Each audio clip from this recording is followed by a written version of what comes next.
Obrezan, neobrezan penis.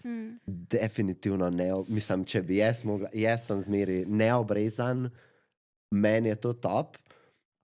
So pa ful različni, a ne, dejansko je ful različno in ta anatomija in to, ker pač obrezani, a ne, so manj občutljivi in se dejansko na nek drugačen način moraš, a ne, lotevati, moraš mogoče bolj, pa ne bom rekla agresivno, medtem ka te neobrezani znajo biti pa včasih bolj preveč občutljivi.